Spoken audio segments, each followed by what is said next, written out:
Hello, I'm Luke Neller and welcome to Best Replays of the Week. In this episode we have a defender with impeccable timing, a crucial contribution from the pride of Sweden, and an old T14 coming out to play. Let's go!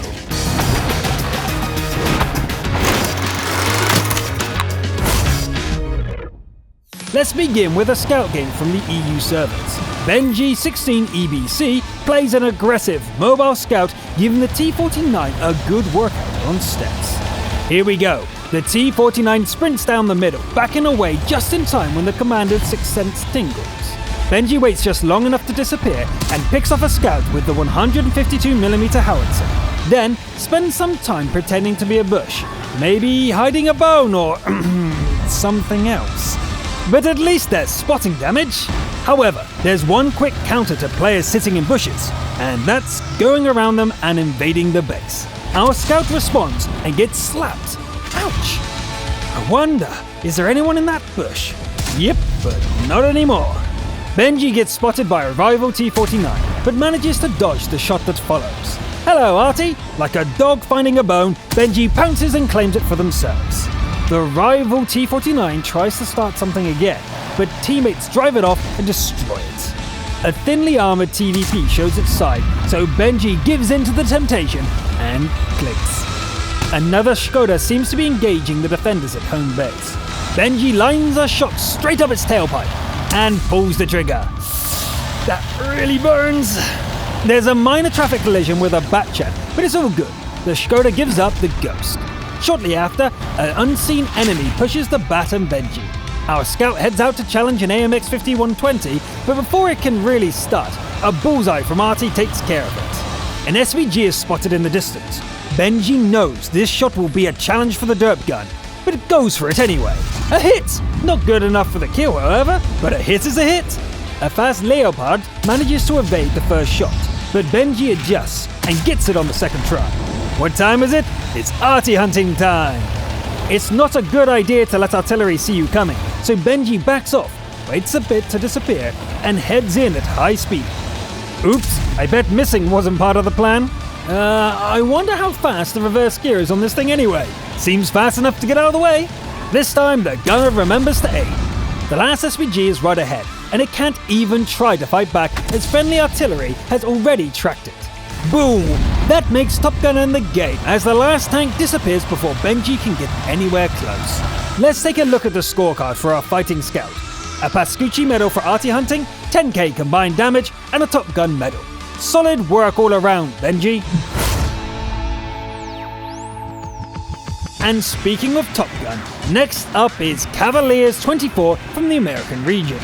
The Battle Chariot is a futuristic-looking T-14, which gets to show its power at an encounter at Lakeville. This long-since-retired premium vehicle is an odd beast.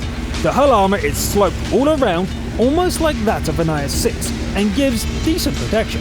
However, the gun is inherited from the M3 Lee, so is completely inadequate for a Tier 5 heavy. The first target is soft and squishy, as is the second one. So far, the bad gun is not a problem. The Type 95 is supposed to be a heavy, but it's almost unarmored, so another suitable target.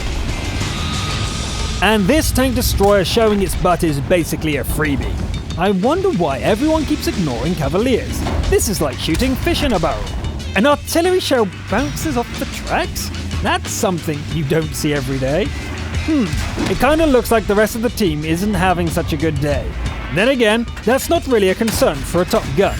The gun is hilariously inaccurate at this distance, being useless at helping the last teammate. It's 1 against 7 then, so be it. Let's see what this baby can do. Some people are attempting to capture, but Cavaliers doesn't care. It's killing time. Well, that was embarrassing. Let's try again. That's more like it. Scratch 2. Just when I started to think that the armor is indestructible, it fails. This is getting dangerous for Cavaliers. New plan. First, that TD needs to go. And then, we do this way. We've been saying how bad the gun is on the T14, but it's nothing compared to the DWs. There are 2 more to go, and the capture siren has fallen silent. A Tier 5 tank destroyer is a deadly threat, but our Top Gun will not be stopped. The T14 is actually pretty mobile, and tactical driving carries the day. That just leaves the poor little SBG, which seems to still be firing AP. The new RT mode can't arrive faster, eh? Cavaliers could win with a capture, but that's not the Top Gun way. Let's go find that RT. And there it is. The inaccurate gun refuses to cooperate, but ending the game with a ram is cooler anyway. Early on it was more of an action comedy than an epic Top Gun display, but things got more serious later on. Either way, that's 13 kills with a tank that few would consider particularly powerful. This episode's invader is Predator Henk, also from the American region. The battle was fought on Tundra, with Henk in command of a mid-tier Constructa T-34-100. Things do not start well. Our invader trades a hit for 2 in return, and puts a shell through the back of a friendly VK's turret. Trading fire from here is dangerous, and not that effective. Finally, a decent target. Red team tanks dash across the gap in the east, giving Henk a good opportunity to dish out some damage. A T-29 gets disabled in the open, and becomes the first kill. It lands a shot in return, however, leaving the T-34 with 100 hit points. Henk takes a Cromwell to death's door, turns around and blows up an Su-100Y. There are several low HP targets on offer, so Henk takes the opportunity to even out the score a bit. This Titor is an excellent repair, but 3 accurate shots turn it into smoking wreckage.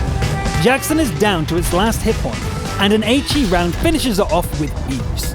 We are down to 5 shells and 3 opponents.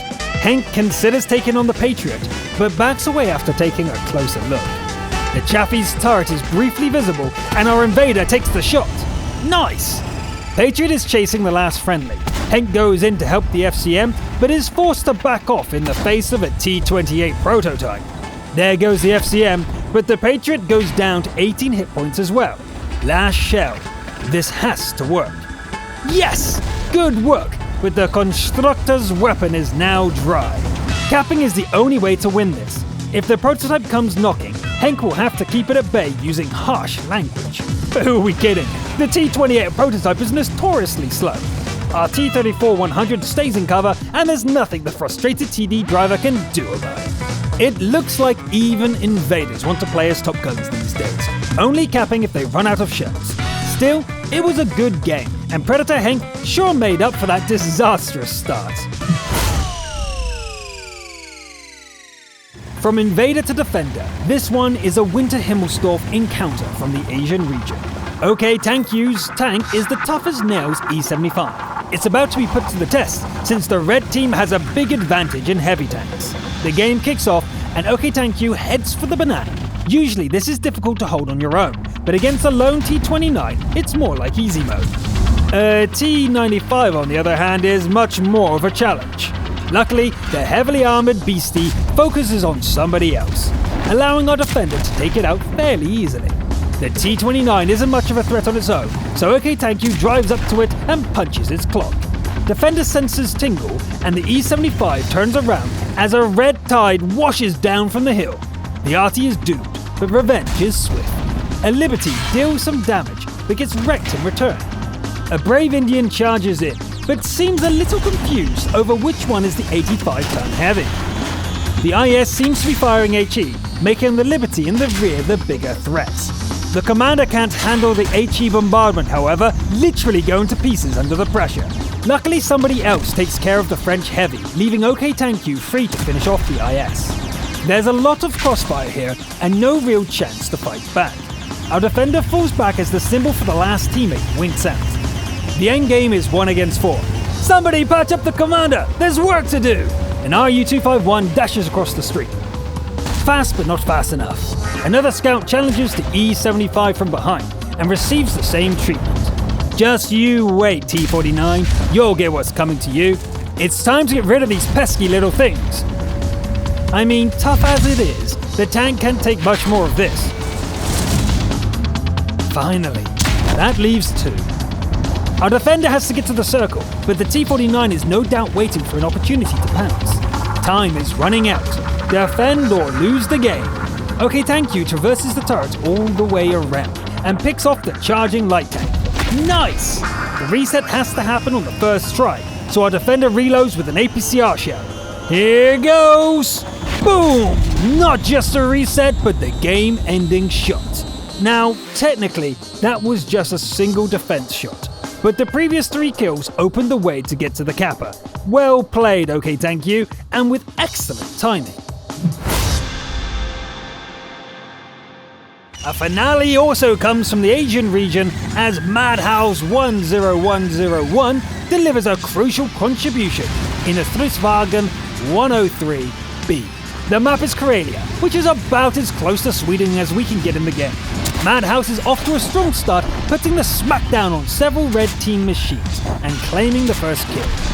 Those fast reverse gears come in handy as the Stridsvagn repositions to continue the fight. An IS-7 takes a lot of killing, but Madhouse keeps chipping away until it gives up the ghost. A black dog comes into view and receives a few love taps. It looks like the northern flank is in trouble. Madhouse moves into a support position and gets busy. The targets move into cover, but there's a T-69 in need of killing on the other flank. Anyway, the T-57 should be able to finish the fight on its own now. The Stridsvagn settles in to wait, but when the opposition appears, they are much closer than expected. Alarmingly close, in fact. Madhouse drops the nose down and fires as fast as the gun can cycle. Amazingly, the armor almost holds, and it's the opposition who gets torn into pieces. It's 3 versus 3. Let's wrap it up, team. Just, give me a moment. There we go, 2 versus 2. Hunting down the Scorpion G won't be easy. The SPG, on the other hand, could be hiding back at their base. Damn, there goes the artillery support. And the enemy RT isn't here. I guess it's time to attempt to capture them. Watch out for the Scorpion.